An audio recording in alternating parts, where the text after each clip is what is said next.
Wie is the mol?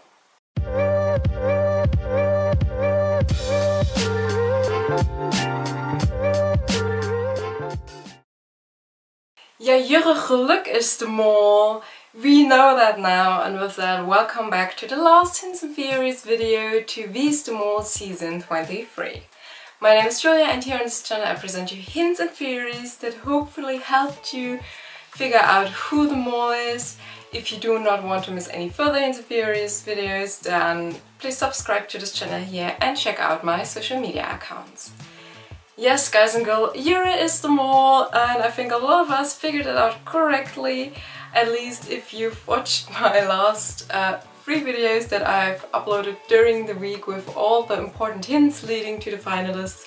Then we could assume that it would be Jurre, because that video was by far the longest, and also there was one thing that was different than in the video to Daniel or to Renomi, and that was that in Jurre's case I had some proof that he is the mole taken from each single episode.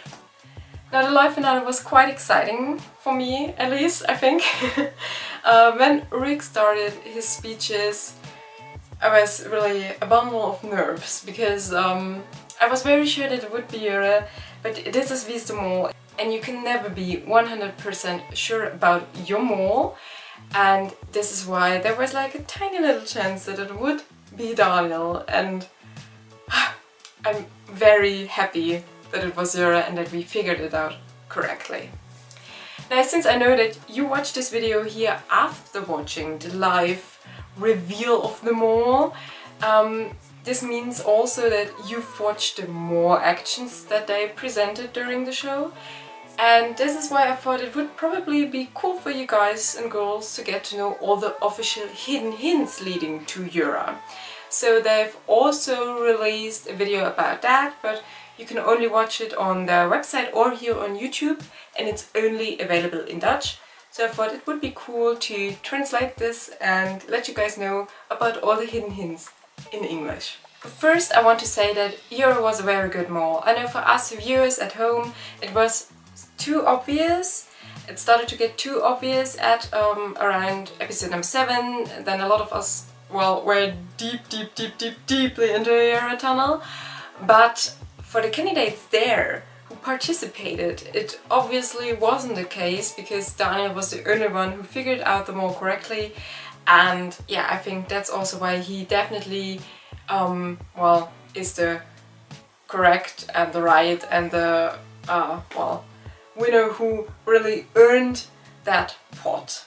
And there were probably 2 reasons why for us at home it was a bit too obvious. The first thing is, and that's definitely well, no one's actual fault, but for a mole to really be able to hide, you also need some people who mole along with you, so to say. So that means some shadow moles who also well, do some mole actions just to confuse the other candidates, and we really didn't have that this season. So I tried to do that during the task with the murals, but yeah, it was way too obvious, and he didn't really, yeah, continue to do that.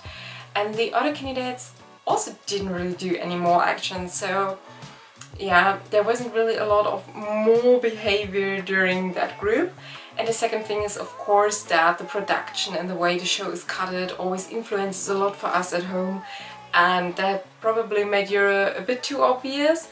But I also have to say they can't, of course, cut him out of the whole season, so probably those 2 reasons kind of, yeah, are connected to each other, and in the end sum up to the fact that it was a bit too obvious for us. But then again, it's also cool when you can figure out who the mole is, so yeah, now we can be proud if you figured it out correctly, so it's cool as well. Now to all the hidden hints, and I can tell you that we did figure out some of them as well. The first one was to be seen in episode number 1, where we had the task with the giant boxes and the colored dots on them, and there was one giant dot on the top of each box. And the box in which the mole was had a green dot on its top, and green is the color of the mole because he always gets a green screen. And that one was one we figured out. In episode number 2 there was the task with the murals, and we had 2 groups, and one group was in that building with those thousands of items, and we also got to see a shot in there with 3 letters which said mole, so M-O-L, and that was a hint for us to know that the mole would be in this group and not in the street group who searched for the murals. In episode number 3, in the task with the South African words, there were 2 hidden hints. The first one was one we talked about a lot, and that was that Jurre came up with the definition model, which is an anagram for the mole. And the second one is that there also was the word molafspraak, which means blind date. And when Rick tells them that word, the next shot we get to see is one of Aniek and Jurre. So he's in the picture right after that word came up, and he's also the one we get to see in that interview scene talking about that word. So he says something like, how cool is it that that is a South African word. In the next episode, in episode number 4, we had the task with the maze, where they had to get those letters which were worth money. And on those, letters was written mole fruit, so mole fruit. And in the same episode, when they do the test, Jurre calls himself an meloen. So in that word is the word melon, so that is kind of the connection to the fruit. And I looked it up what meloen means, and I will simply read the definition out to you. So an meloen is a dumb or silly person, an oaf, a doo-doo head. So he calls himself that, and there's not only the connection with the fruit, but it's also again an anagram. So meloen is an anagram for oh nay, a mole, which means oh no, a mole. So yeah, I think nobody figured it out. At least I haven't heard about anyone who figured it out. But it's very creative, I have to say that. There were also a lot of hidden hints in episode number 5. Starting with the fact that during the church assignment he described his own outfit. So he described himself with the yellow shirt and the white pants, and we figured that one out as well. And later in that episode we had the task with the Milner Hotel, and there the manager tells the candidates that Katie will appear if they call her 3 times. And during that task, Rick also mentions Jurre 3 times, and only Jurre's name is mentioned 3 times. And there's one more thing about that task, and that is that they had to figure out those character traits with the Morse codes. And all of the character traits that were figured out correctly started either with an S or with an E. And that is a hint to the show called Spöten and Slikken, which is a show presented by Jurre. And there are some more hidden hints that aren't connected to one single episode. The first one is Jurre's last name Geluk, which means luck, and I know we talked a lot about that. And yes, it is kind of an official hint because they said they mentioned it several times. So there were throughout the season several situations when something with luck was mentioned. For example, they showed us that during the choir task, Rick wishes that music expert good luck. And there are also 2 themes that keep reappearing throughout the season. The first one is the poker face. You remember that, I'm sure.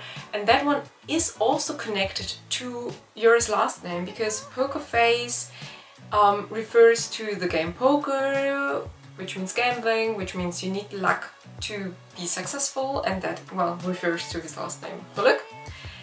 And the second thing, ladies and gentlemen, the rubber ducks also have to do with luck. There are several things about the rubber ducks. The first one is that there is a character in the Donald Duck universe which is called Guus Geluk in Dutch. And I looked it up, and the English name for that figure is Gladstone Gander.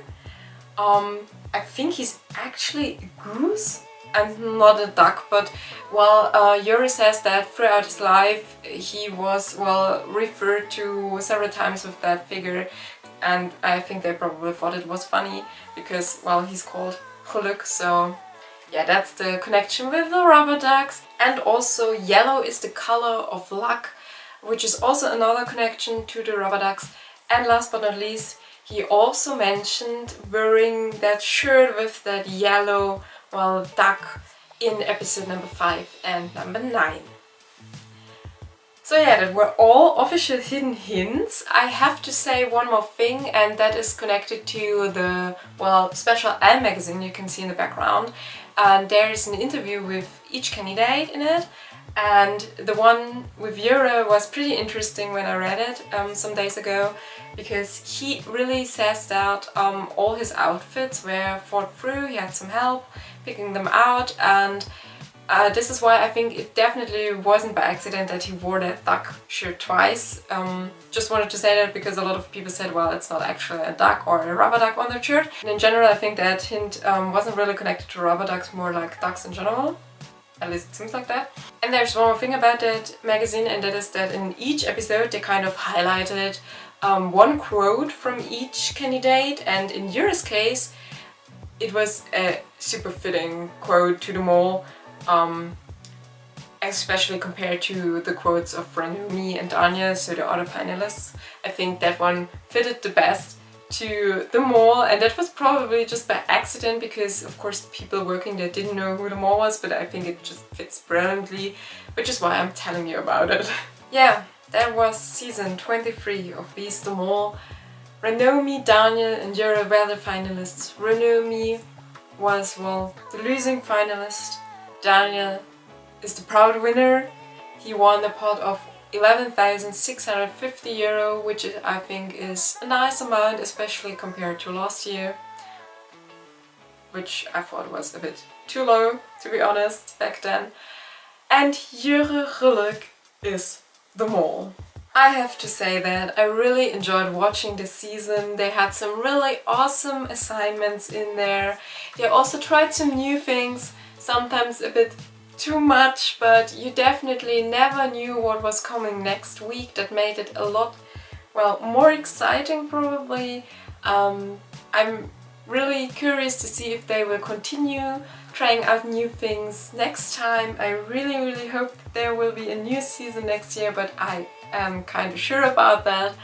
Yeah, what else is there to say? Of course, a huge thank you to all of you for coming back each week and watching me talking to the camera and, yeah, commenting, liking all the videos, all the shorts, on the reels on Instagram and all of that. I really am thankful for that. I really enjoy the community we have now, because this is exactly why I started these videos, because Wies the Mall itself is an awesome show and it makes so much fun to watch it, but it's even better with a community to share with and just, well, talking about it and trying to figure out who the mall is together. It's so much fun. I always enjoy reading your comments. I read all of them, and yeah, I don't know how many times you made me laugh because you, well, had some pretty awesome jokes in there as well. And I really hope that we will continue like that next year with the new season of Wies the Mall, but also hopefully in just a week with the Belgian Mall. I really hope that there will be a way for us internationals to enjoy that show. And yeah, again, one more time, thank you so much. I am very grateful for your support. I know I've said it 100 times in the last weeks, but if you do not want to miss any further hints and theories videos, and if you want to support me, then please subscribe to this channel here. Follow me on Instagram, join our Facebook group. There's so many options to connect with other international fans, and it's so much more fun to figure out who the mall is all together. By the way, congratulations to our pool winner in the Wies the Mall app as well. And yeah, I am really looking forward to continue this channel here and to keep in contact with you guys. And I really hope we will see and read from each other in the future. Until then, bye.